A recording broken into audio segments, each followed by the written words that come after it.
Enigma in the jungle. It's greedy, but it can definitely work in the right kind of lineup, as we're going to see in this game between Liquid and TNC from the Leipzig Major. Welcome to the Church of Obelisk.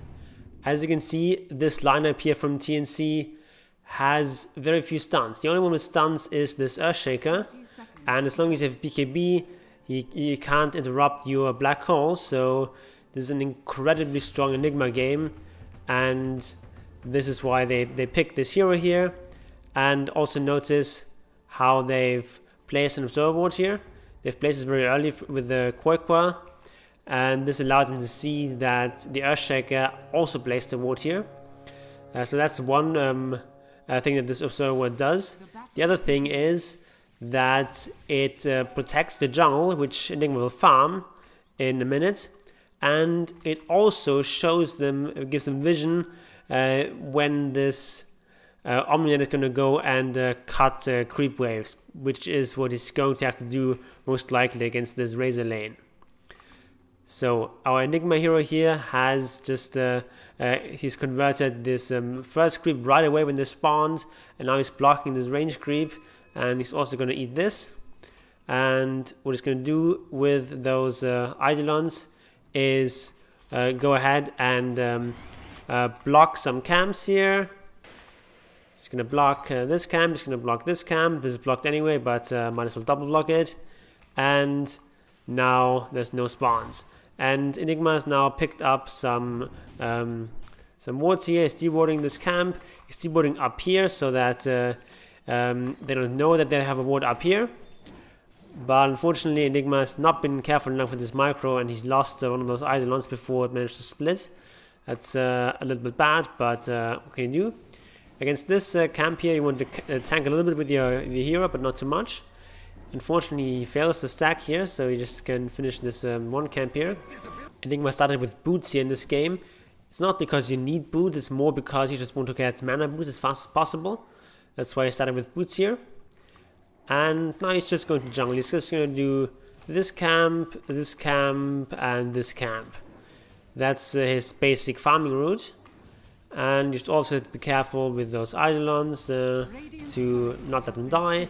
And they're going a bit on this mid hero, so that's also a part of the reason why he's jungling here, is to protect his mid. And they go on this Earthshaker here, and he gets the first blood thanks to this Midnight Pulse. Midnight Pulse is a great spell to get at level 2. It does a decent amount of damage even at level 1, and it helps with farming, clear some of these trees, make your farming routes more efficient, and it's just very mana efficient, only 50 mana at level 1. And now he's going to go and plant a ward here to help out his mid a bit more, and he's also going to take over this camp here. You have to be very careful with those wolves. These wolves, these giant wolves, they're very confusingly named because they're really the small wolves, and they're not actually very giants, but the thing about these wolves is that they do piercing damage, which means they do a lot of damage against the Eidolons, but not very much against your hero. So you have to be very careful with those small wolves, because they kill your Eidolons really quickly. So often it's just better to just tank them with your hero and take very little damage from them. We see this again he makes the same mistake here. He almost loses the first Eidolon, and the second one is going really low. He's losing Eidolon again here. This is not good. This is not good. You can just tank these with your hero. And now they go on the Shadow Fiend. Very nice blocking here from Taiga. And they barely get this kill, and Mike survives thanks to Fairy Fire. Should talk a bit about the offlane here. They have this Timbersaw in the offlane, and Timbersaw is a hero that is quite good at offlaning as long as he gets a good start. He can even be down in numbers. Even if you're laning 1 against 2, you're still usually fine. Here in this game they also have this Oracle here. That's the reason is that because they have this Razor in the bottom lane, and Razor just dominates. Omni Knight doesn't really need support here in this lane. That's why they have this laning setup. But just generally, Timbersaw is a really good combination with position 4 Enigma, because he's one of the heroes who is his best at solo offlaning.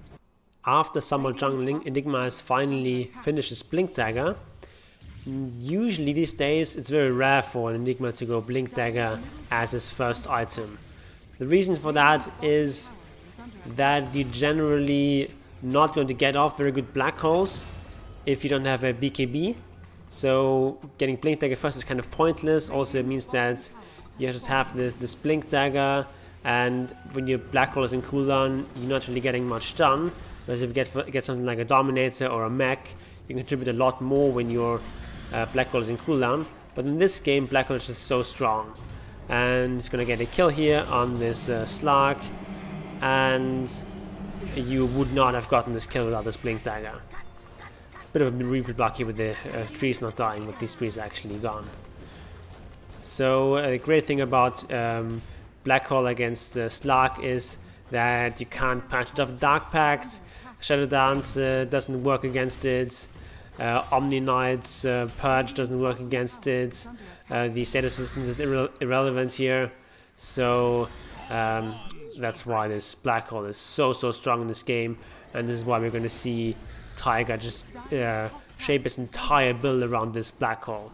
Usually you would see much more utility items on Enigma, but in this particular game this really is the build to go. Just go all in on this black hole. So you're going to see him go for this Blink Dagger first, then a BKB, and after that it's going to go straight into a Refresher Orb. Just all in on these black holes. Black hole is back off cooldown, so they're smoking here and trying to find some sort of kill. You see Omni Knight here, it's not the best target, but you take what you can get, and so they engage on him. Even force out the ultimate. He tries to TP out, but he gets stunned, and that is a nice kill, especially nice of course because he got the ultimate out of him. Trying to chase down a little bit more, but all they get is some gen creeps. You definitely want to use your black hole when it's off cooldown, especially this early in the game, but it's important not to get too overeager. Just because you have black hole available doesn't mean you have to take every fight you can. So here in this situation, they're actually seeing it. It's night here, so they think they are out of vision, but apparently they've forgotten about Slark and his perfect night vision. They go on Slark here, but it's a trap, and see this very nice echo here, and that is a nice double kill. They had to do a buyback for that, but still that is definitely a one fight for TNC. Enigma is BKB now, and they're smoking, and they find someone here. They find a Chen, try to go on him, but that's nice disengaging here from TNC. They poke a little bit of the Slark, force out the static link, and Razor steals a decent amount of damage, but it's difficult for them to force an actual fight here. And Omni still has his ultimate, he still has pipe, so no kills to be had here. But it was still a nice attempt, especially since during that fight Echo was still off cooldown. It just came back, so they tried to get a fight in that period, but were not successful. So now they're just doing some aggressive farming here and maybe putting some pressure onto this tier 2 tower, but not with very much success. But they do force the fortification here, which is nice. In terms of items, you see Enigma has all these neutral items, and this also justifies him not going for all these smaller items. He even skipped the a stick or wand, which you usually gets on almost any hero.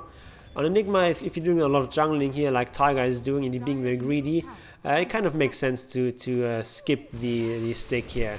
There's not a lot of spamming spells on the enemy team, so I can sort of get behind this, especially given how many neutral items he's taking. Of course, this broom handle is not a very strong item on Enigma or any hero on their team really, and Ocean Heart is thoroughly mediocre, but Philosopher's Stone is of course great on Enigma. It really pays off to get a very fun Enigma in this game, just because your black hole is so strong. They just got a Chen kill and they have a Kata wave, so they're just gonna go and poke this high ground a little bit and maybe trying to get a tower kill here. The problem here with this lineup is that they don't do that much building damage. The main source of building damage really is Diabolic Edict, and it only takes you so far, so they don't really get this tower, and Chen is back, so they just back off. but they don't retreat entirely. They just wait outside the high ground, see if maybe someone is willing to come outside here. They try to go on the Shadow Fiend, but he force-staffs himself away. And Slark now also jumping in here with his Aghanims. Nice black hole, but only hits the Slark, and thanks to the Omni, Slark survives. And they don't really have any way of continuing this fight, so Liquid retreat. Echo Slam coming in here, but Leshrac is too tanky and just gets saved by Oracle. So now it's all but just retreating. They have all of their big ultimates in cooldown, so they just want to get out of this fight, but you still have to do a sort of fighting retreat. You don't want to just run, you also want to hit back at times, and finding the right balance is quite difficult, and especially if you're playing in some sort of disorganized pub environments. Doing these kinds of fighting retreats is very difficult, but they're really the hallmark of a high-level pro team. And so they get out of this situation without any losses. Enigma is just doing some jungle camps here. Meanwhile, Oracle gets jumped and Enigma blinks away, avoids the Slark, and it's now just gonna BKB and TP. He doesn't want to risk dying here in this situation.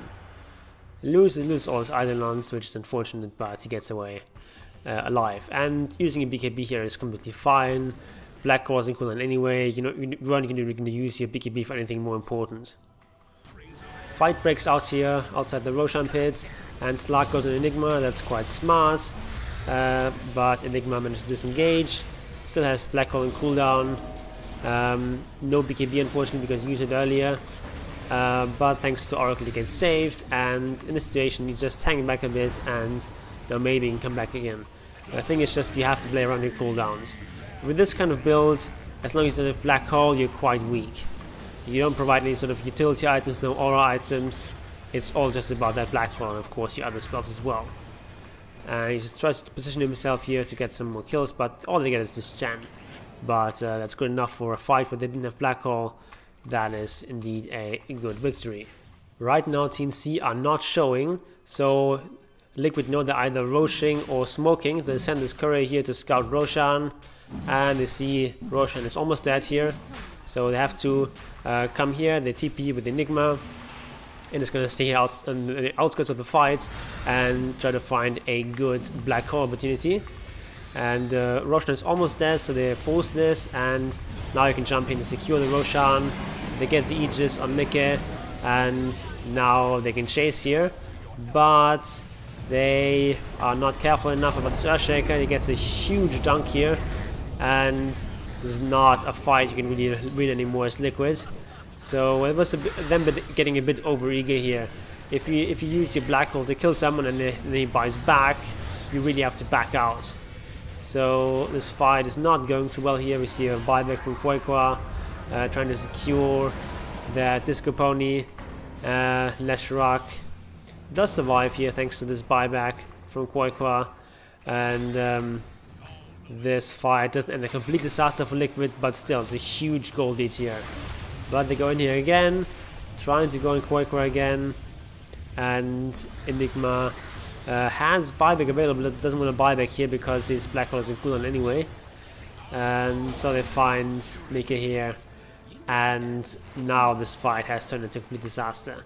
They just lost so much net worth in those last two fights. Another smoke used here by Liquid. They have all their cooldowns up again, so they try and find something. They even have this refresh orb finished now, so they have 2 Black Holes available. And so with that advantage, they can definitely win a fight. They're trying to position themselves here, trying to find someone, but no one is biting. They're showing Boxy here. That's very important, because if you don't try anyone, it's very obvious they're smoking. As it is, of course, Boxy is their most tanky hero, so if they go on Boxy, that's an easy setup for some sort of Black Hole.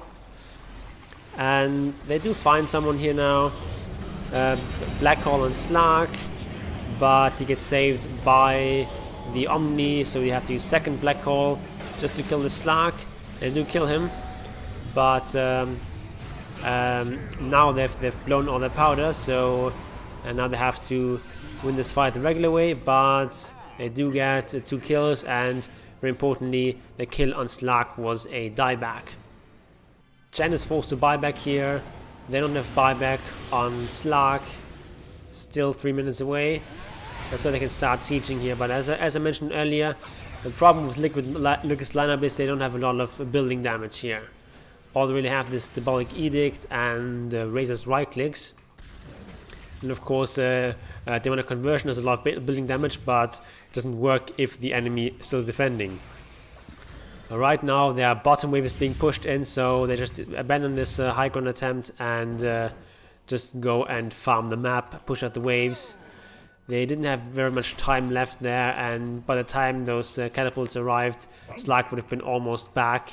And fighting without your black holes is quite difficult at this stage. Black hole is back, Refresher is almost back, so it's time to look for a fight again. And so they push out these waves aggressively, and they're posturing on Roshan and trying to see if they can win a fight here and then maybe take Roshan or take high ground. And Razor engages the enemy here, is forced to BKB early. And that's a very beautiful black call here from Taiga. But of course this Omni Knight saves the day a little bit, but you can only delay the inevitable, and the second black call is what gets them. But Slag will jump away. But still, that is 3 kills for the price of 1 Razor. And with this big win, they could secure Roshan if he were up, but he's not. So they're kind of scrambling to see if they can take some sort of objective, but it's not very easy. They force a barbecue and Earthshaker, but that's pretty much all they can get here. Leshrac is being gone on, but nothing is really dying here on either side. Fortification is forced out, and now these heroes are about to return. So it's beginning to become time to retreat here for Liquid. Pause ends and they go on this Oracle. He's leashed, but he can get away here. And the thing is that both these teams have good defensive options here, so it's really difficult to kill anything. And this Leshrac is just trying to get away here. And as Taiga here, you can't really do that much. Like, you're using your Midnight Pulse and your Malefice, of course, but Malefice doesn't really do very much in this game, because Slag can dispel it very easily. Omni can also dispel it very easily with his Heavenly Grace. So this doesn't do very much. The only thing you really have is this Midnight Pulse and this Black Hole. And Demonic Conversions are nice and all, but in the fights they're often more of a liability against Earthshaker. So you see a lot of Taiga doing in this game is just using these Eidolons for farming, for split pushing, and he's sort of pushing on this wave and staying on a vision with his hero. And this way it's a lot more difficult for the enemy to engage him. And TNC is doing Roshan now. Liquid can't do anything against that because they're lacking that Leshrac. So now they have to defend against this Aegis. TNC pushing in, looking to get this tier 2 tower at least. Leshrac is almost up again, and with this fortification it's already clear that they're not going to be able to get high ground, and they also lose these 2 catapults, so now it's a question of whether they even get this tier 2 tower. Enigma has Black Hole back up, so they could fight here as soon as Leshrac comes back. But they do get the tier 2 tower here on TNC and they back out. Smoke being used here on Liquid. They have their double black hole back up, so it's time to look for another fight. But then again they leave Boxy behind it to push out this wave, because if you let this wave hit your tower, it's very obvious that you're smoking. And they find some enemies here. Of course this Slag very smartly going after this Oracle. And as Enigma you just want to find either the Slag in a black hole in a vulnerable position, or you want to find like 2 or 3 heroes. As long as you can find the Slag, that's a good enough black hole. And so you can jump in here and get Shadow Fiend. It's also a good target. And Omni Knight is also here in this black hole. So they get this Shadow Fiend to use his G's, and he still dies. That's a huge win here for Liquid, and they only have to use the 1 black hole. Taiga has gone for an Eon Disc here, very strong item, helps you survive and just get off your spells. This Taiga build is all built around black hole, and it's also what you see in the blaze stuff from Liquid. Always when they have this BKB, especially double BKB ready, they're looking for fights, they're looking to engage, and when they don't, they just back out, play passively, unless some enemies are dead. The only thing that can go wrong for them is that Enigma gets jumped by an Earthshaker, for example, and does not get off his BKB, and the Eon Disc is insurance against that. With the Eon Disc, you're guaranteed to get like your black holes. Double black hole is ready again, and they go for a smoke, trying to find some sort of target, and they're pinging out the enemy jungle. Mikke leads the way. He's incredibly tanky thanks to his Witless Shaco. They find this Shadow Fiend and they go for it. And meanwhile, Taiga's just hanging out around the outskirts. Slug very smartly goes on Enigma, forces him to use the black hole just on him. And they save the Slug thanks to the Omni-Knight. But in the end, Slug is still falling. Unfortunately, there's not enough mana for the second black hole, even though he refreshed. But at least this allows him to get an extra Midnight Pulse. And now they're just retreating against these buybacks. Roshan is up, and so Liquid are going for him. They have double BKB, so they know they can most likely win those fights. The problem is they don't do Roshan very quickly, but they will finish him eventually. So the Sledgehammer can just sit here with his spells and still do damage, even though he's disarmed by Oracle. He's being healed up here, and TC come to contest. Some damage being sucked, but not very much. And in this fight as Enigma, you just sit back here and you wait for an opportunity to black hole. And you just have to be careful, you have to be patient. Very nice tornado here, usage from Chen. And here's a perfect opportunity for black hole. He catches out two heroes, none of them really dying. Second black hole here, with Shadowfiend walking into it. It does a decent amount of damage, but not the best black holes here. But now it's time for his team mainly to clean up. He can still, of course, use his regular spells, but most of the work here is done as Enigma. Now you're just trying to survive and not feed. And of course you still provide a lot of value with the Midnight Pulse and Malefice. Never underestimate that, but of course the main thing in this late game scenario, especially with this item build, is your black holes. It's also gone for the Eidolon damage, so these Eidolons now hit really hard, and they do a lot of building damage, but unfortunately they die here to this fortification. These Eidolons also deal normal damage, which is great against buildings, so it's going to help them out a lot. Here you see how fast this melee Rex dies with the Eidolons hitting it. So they take down this one Rex, and there's still two heroes dead.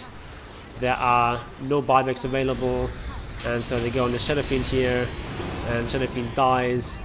And from here on out, it is a pretty easy victory for Liquid. Very long game, very hard fought game. The Liquid had to play this very patiently. They had to play around this black hole a lot. But of course, this is the perfect black hole game, and in a game like this, you definitely want to build around this Enigma. If you want to see how to play Enigma in a game where there's lots of things that can cancel your black hole, I have a game of that as well, where Enigma is playing more around his other abilities. He's getting aura items, he's getting a dominator. So check that game out next, and please subscribe to this channel, hit the bell notification, and over this building, I'll see you next time.